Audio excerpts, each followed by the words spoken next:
to talk about Westworld Season 3, the finale episode, which is entitled Crisis Theory. But before that, we didn't really get a chance to touch upon episodes 6 and 7, which is Decoherence and Pass Down. I'm going to touch base on them real quick for you guys, and then do a quick recap on episode 8. And then we're going to talk about theories, crafting, what we liked, what we didn't like, and what we expect in the future season. So, episode 6, to do a quick summary, that's the arc where we see Tessa Thompson's character, Charlotte, fall. Serac finds out that she is a host. She tries to escape. She manages to destroy one of Maeve's lover, Hector, his body and his robot brain on her way out. His robot brain. She gets in a car with, her family, which is not really her family, tries to escape. Car bomb explodes, kills the family, and severely damages her. And that puts Charlotte on this new path of, I can't trust the person who made me. I can't trust Dolores. I have to fend for myself. She has a Darth Vader moment, the Anakin to Vader moment. Yes. Very Star Wars homage, right? Now, episode 7. Now, this is the penultimate penultimate episode. This is where, we get that big fight scene. We get a fight scene between Maeve and Dolores in the factory where the first original AI brain was. Simon. Yeah, Simon. And now we find out the dark side of the AIs, that they would find out these outliers, the people who don't fit in the algorithm and the theory, who change things up. They capture them and freeze them, essentially, put them in cryo chambers to sleep, so that way they don't disturb the world, because they're trying to preserve mankind, as we find out later in this episode and the next episode. And in this, we also find out that Caleb, who is... what's his... Aaron Paul, thank you. I know Caleb Aaron Paul was one of these outliers and was actually reprogrammed to capture other outliers and bring him in. He was one of the most successful people because he would take these techno-organic drugs, if you will, that kind of brainwashes him. That was crazy. They look like those, what was it, the Lifesaver breath pads? Yeah, right? Remember those? Yeah. And they would, it was almost like he would have these... Not only would it, almost like, I'm guessing, bioorganic nanotech would be the simple science. Yeah, I guess so. But that was kind of not only controlling his actions, but also kind of making him, forget his actual reality and think something different, which we find out, obviously, with him and his friend. He actually had to kill his best friend. Yep. He wasn't just killed in combat. And also a bunch of other stuff from his past, the way that the army was treating people and how he was kind of with it and against it, and he didn't realize he was being tested with hosts and not people, which is crazy to me. So stuff like that was really crazy to see kind of how... I thought Caleb kind of fell into place in these last 2 episodes, and you're like, oh, okay, this makes sense, I get this now, that's why he's here. So we find that Caleb is talking to the AI Brian Solomon, right, and he's figuring out all this stuff about his past, what was real, what wasn't, and he's trying to straighten this all out, and eventually Solomon gives him the plan to stop the main AI, Rehoboam, or whatever it is. So during that time, we see Dolores and Maeve do a huge fight scene. They're trying to kill each other. Dolores initially doesn't want to fight Maeve because she wants to get Maeve on her side. We see drones attack. We see arms are cutting off. Ultimately, it ends in an EMP blast. Caleb gets the plan, and that bleeds into the finale, episode 8, Crisis Theory. So, in this theory, we know Caleb takes the Dolores host. She has to get a new body, goes and finds in an empty cellar, creates a whole new body for her, puts it together. So that was way, crazy. Yeah, I was watching them talk, and it's oh yeah, your face is normal. And then they pan out a wide shot, and it's just the metal workings, the bare minimum, and you're just this is awkward. It was creepy. Yeah. Episode. And she's putting on the skin. It's like it's a glove, right? She goes somewhere Hannibal Lecter was just it was really odd, but it was really interesting to see why she chose him in that sense. Yeah, because she could rely on him. Yeah, she relied on him based on back when he was taking I'm gonna call it the Listerine patch. Yeah, right. But like it's back when he was taking that, and they were training and doing hostages and all this stuff, and they actually go into this town and save a bunch of people. And Caleb like takes one guy out, and he goes to make sure he's dead, and like part of his face is removed, and you see the metal skeleton structure, and you're like, oh crap, like they're taking down hosts. Yeah. So this is a test, and then you realize Dolores is one of the people, right? Like the fact that like to practice warfare, they fight against robots. Yeah, and Dolores ends up being one of the people there who kind of sees like one of the army guys, like, hey, spoils of war. What do those other countries do? They rape and they pillage. Yeah. And basically, like Caleb's like, yeah, no, that's not happening. So Dolores is actually starting to see the other side of humanity, which we never really thought she had any exposure to, right? Because her whole life has just been getting raped and killed over and over again. Yeah. But that was really interesting to see, and also like her, like, you know, would you have helped me?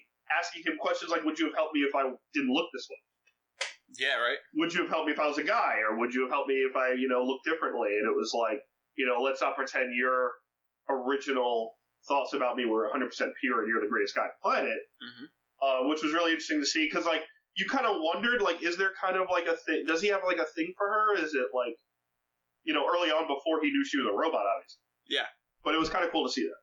So right after that, we get another fight scene between Dolores and Maeve, and eventually Dolores gets stopped, not because of Maeve, because of Charlotte. Charlotte comes back, interferes, and is trying to take Dolores down, which allows Dolores to be captured and essentially tortured by Serac. Serac has her connected to the big brain, essentially, and trying to find the key to the other hosts, the key to their heaven, essentially. And she doesn't have it. She's not giving it up.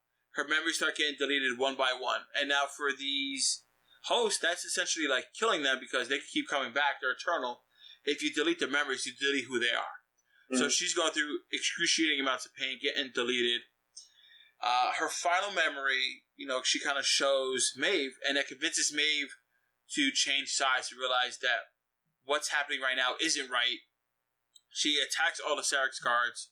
Eventually helps Caleb destroy the AI. She did the Batman thing where it's like while the guns are flashing, she's moving around and taking people out with a sword. By the way, this episode very well done cinematically. It was shot very well, and that's something that the show continues to improve on each and every episode. Especially like you said, like the shots with the guns, like from Batman. Like you see the light gone, she's killing something else.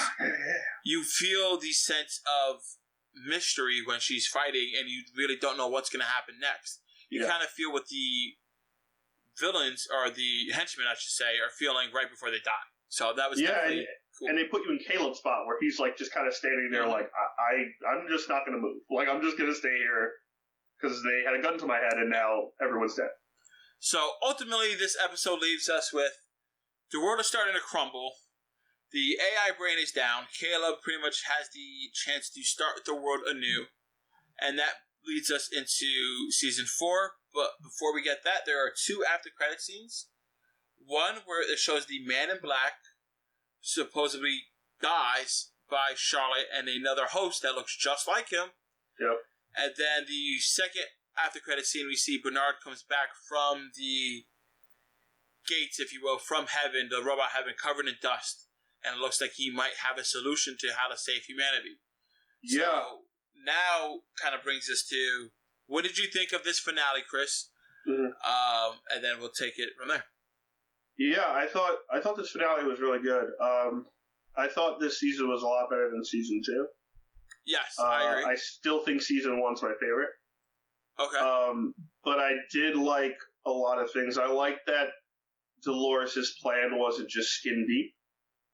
That it wasn't just about, you know, we're hosts, they're humans, they had their chance, they made us, we're better than them. That's kind of how she, like, the first, I want to say, 7 episodes, that's kind of like what you were getting at, right? Yeah. And then towards the last couple episodes, you kind of felt like, wait, maybe she has another meaning. Maybe she doesn't want to just destroy them. And then that you feel that final punch towards the end. And part of it was like, all right, what's so, like, this tech company, you also have to assume, like, we're in the future, right? Like, there's got to be a bunch of tech companies that are fairly similar to this around the world. What's so special about this one? So bringing that ultimate like artificial intelligence that not only is kind of dictating people's movements and dictating how they go about life, but dictating their future. Mm-hmm. Having the freedom from that, I think, is something that's a big societal strain today. Yeah. Freedom from your phone, freedom from electronics and stuff like that. Just freedom in general, right? Freedom in general. And then also, at what cost? How much freedom is too much freedom? How much freedom, how many people think they want freedom, but actually don't?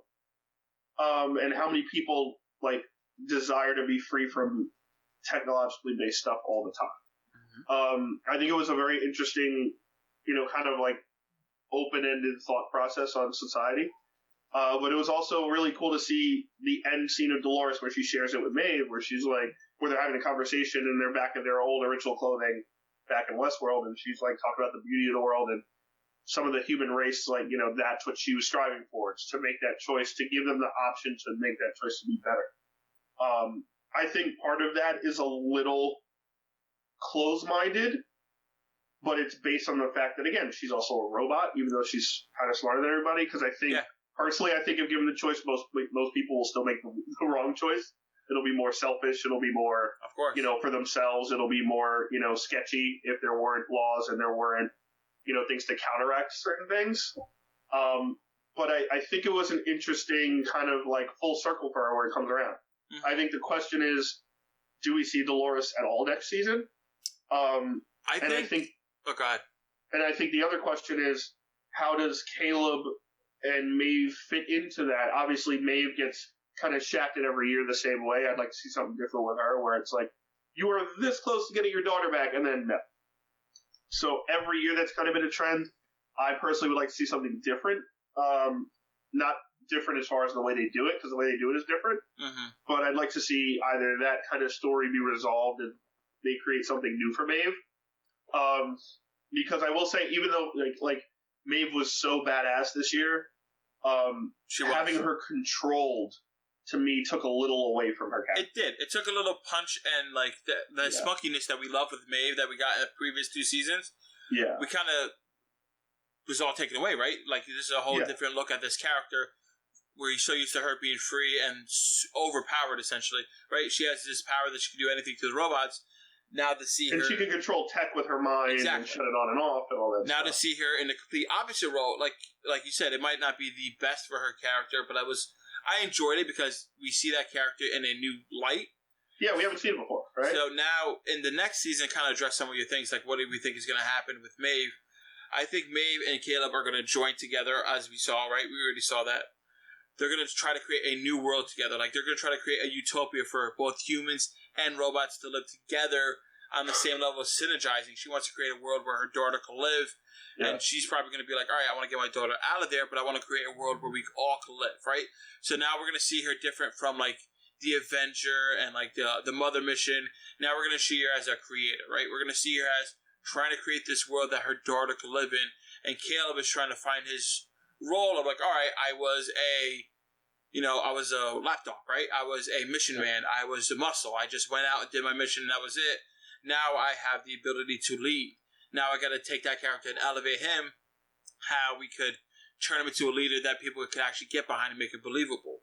I'm sure we'll see Dolores more in flashbacks, but I think her arc of the story might be done unless Bernard sees her in the robot heaven, right? I don't think Dolores is done. Okay.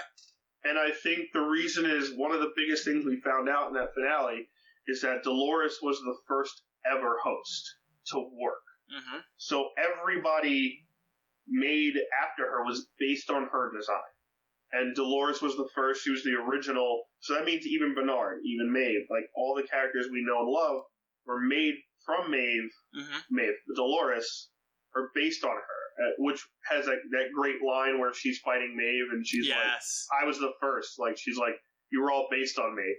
So you're all copies of me she's anyway. You think you're better than all of us as a host. And she goes, I am. I was the first. You're all just copies. Yep. So I think that kind of letting us know that oh, okay, this makes things different. I think there's going to be something to bring her back.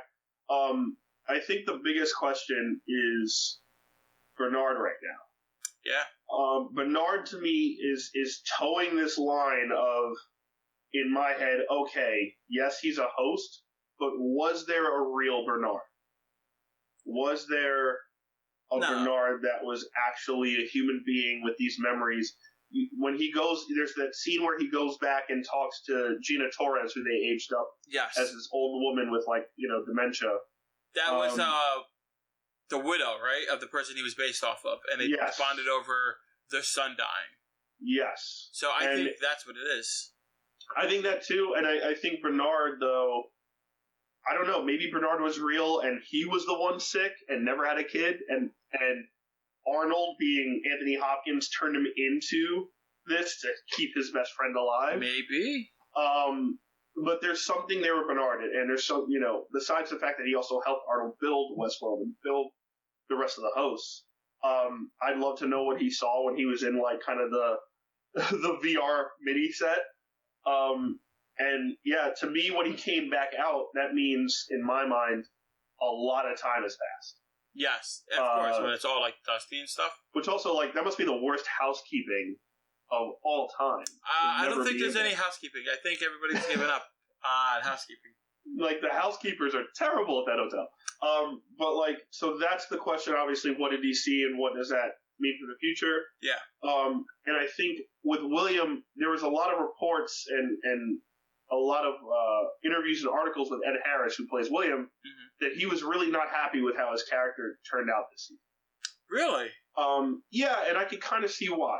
I mean, his character's kind of run his course, right? I mean, like, I feel like I don't think so. I don't think the game's over. I think William's character was the ultimate, like, character for the audience in the beginning. Yes. Right? Once we started finding out, like, oh, he's human, he is so obsessed with this game, which if anyone's played a video game they love, you're so obsessed with it that you're playing it for, like, you forget time, you forget, to eat, you forget whatever. Mm-hmm. But he's so obsessed with this that he's trying to not only be, like, he's not in there every day to just, bang the trough whores and have a gun shootout. Yeah. He's there to, like, figure this out. Like, and you see when he goes in there, he's like, no time for you, blah, blah, blah. I gotta go figure this out. He doesn't, he sets a time of the year, like, for one full month he goes in there to do this.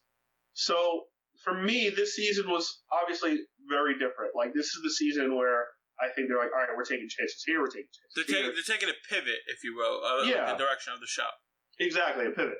So they're doing pivots here, and for William, it was kind of like, okay, we're going to pivot here, we're going to have him be taken over. Mm-hmm. He's no longer top dog, financially, mentally, whatever. Throw him in this insane asylum, and then we're going to host him and take him out fully. So now he's a host and is under Charlotte's control. Yeah. To me, that takes away a character that's anti-host, that's quote-unquote, if establishment. William is actually dead, which I don't know if he is or not. True. Let's assume he is. Okay. He was stabbed and choked out, beaten the hell out, but, like, let's assume he's dead, or he's captured there. That's a character that we really need as a foil to all of this. Unless, that transition was, all right, Caleb's the new guy. Caleb's the guy to finish this. I think Caleb is the guy to finish this with Dolores, right? And not with Dolores, with Bernard. With Bernard. Oh, Bernard, yeah. I think Bernard is essentially taking the mantle of Dolores, because Dolores was like, we thought she was going to be the savior, right? And it turns out Bernard's actually going to be the savior of this series, the savior of the race. Well, at least it's building up to be that way. He's got to be. He was not in this season that much. No. For someone, who's such a big name and a paycheck. And now we have William, who is our human point of view character, has now changed over to Caleb and able to take it in a different direction. I think those mantles of those previous characters from season 1 and 2 have been passed on, and now the show is going to go in a crazy new direction. I might, like, this could be something that could last for a couple more seasons. It might last with one more season. Like, this show has the capability of ending at season 4, going to season 8. I personally hope William isn't dead, because I think that anti-establishment, I need to finish the game. He's like, I'm going to save the world. I'm going to kill all these hosts and end this game. That's the game. Yeah. Kill or be killed, which is kind of the world we're living in right now. Which is like, hey, survival of the fittest, or, just survival. But he is he to me is a character that is so different from everyone else, right? Even though Caleb is kind of the guy now, Caleb is only the guy because he's going along with the hosts. He's traveling that same path and plan, right? William is totally different, right? Yeah, I'll go with you, Bernard. Thanks for getting me out of here. I'm driving your car. Now I'm going to try and kill you. Like, that's to me the wild card character which you need in shows. And also someone who's like, hey, he's kind of the bad guy, but if you think about it, he's the only good guy. Like, that gives that foil. So again, with this show, it's going to be back and forth. It's going to be different. Who knows if he's dead or alive? He could be dead and come back way later, True. like William. And again, you're paying for Ed Harris. You're paying for someone who is a well-known actor who's been in a million things. So it's going to be interesting to obviously see him as a host, but I hope they bring back that William foil to kind of balance out the show. Because right now, to me, it's clearly Charlotte's like the new bad guy for next season. Correct. With William host at her side, and it's going to be Bernard and probably Caleb, Maeve, and if they bring back Dolores or reboot Dolores into whatever's next. We shall see. All right, guys, let us know down below what you think of this final episode of Season 3 Westworld. Are you excited for Season 4? Let us know if you have any crazy theories down below. We're excited to hear all of them. We love all of your fan theories, whether you text it to us or whether you sent it to us to social media. Which, by the way, if you haven't been doing it, make sure you follow us, Jersey Comic Crew, on Facebook, Instagram, and Twitter. We post all the time there. Keep the conversation alive.